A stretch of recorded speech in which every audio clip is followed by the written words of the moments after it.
Jai Hind students, this is theme 7 for 11th history.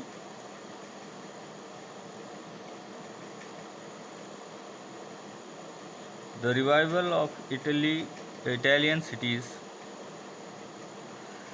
तो जैसा कि रोमन एम्पायर के बारे में बताया जा रहा है, वेस्ट रोमन एम्पायर के जो है डाउनफॉल के बाद इटली के पॉलिटिकल और कल्चरल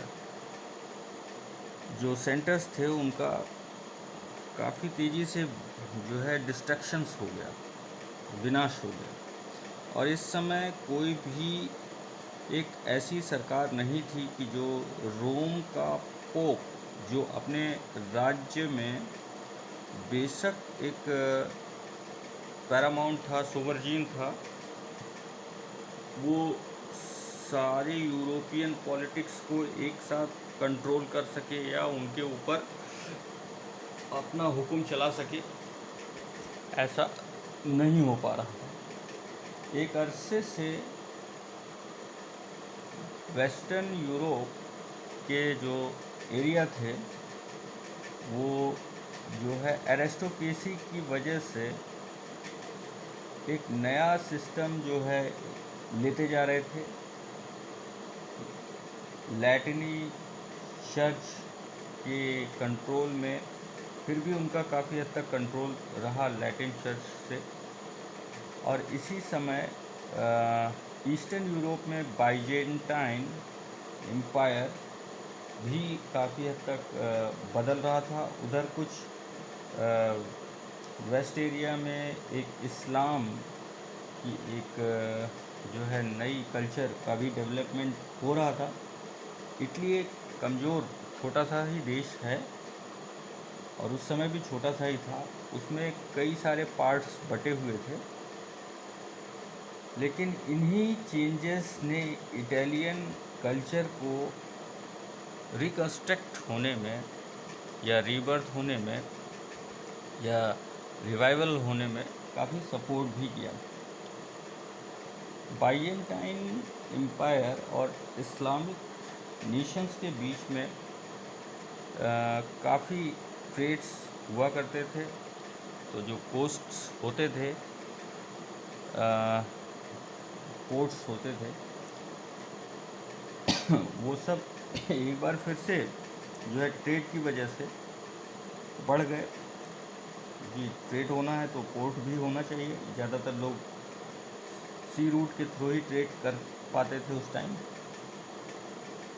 12th सेंचुरी में जब मंगोलों ने चीन के साथ जो सिल्क रूट है वहाँ से ट्रेड करना स्टार्ट किया, तो वेस्टर्न यूरोपियन नेशंस के साथ भी इस सिल्क रूट के थ्रू उन्हें काफ़ी सपोर्ट मिला और वो भी उसके साथ कनेक्ट होते चले गए, यूरोपियंस के साथ ज़्यादा कनेक्ट होने लगे।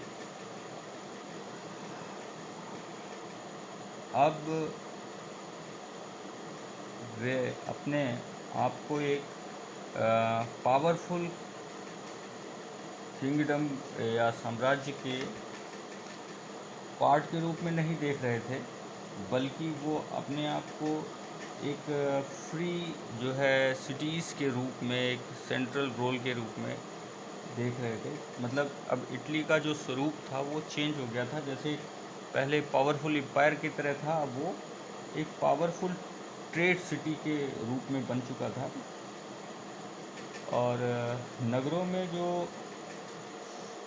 फ्लोरेंस और वेनिस डेमोक्रेट्स थे और कई अन्य जो है कोर्ट सिटीज़ भी थे, दरबार टाइप के, जिनका शासन राजकुमार चलाते थे या राजा चलाते थे। इनमें सर्वाधिक शहरों, मतलब पहले के शहरों में वेनिस और दूसरा जिनेवा भी था। ये यूरोप के अन्य क्षेत्रों से इस दृष्टि से अलग थे कि यहाँ रिलीजियस या जो एरिस्टोक्रेटिक्स थे वो पॉलिटिकल व्यूज़ से काफ़ी पावरफुल नहीं थे बल्कि जो सिटीज़ थे उसमें रिच मर्चेंट और जैसे महाजन ज़्यादा थे, और वही यहाँ पर जो है नई एक सिटीजनशिप की भावना को डेवलप कर रहे थे।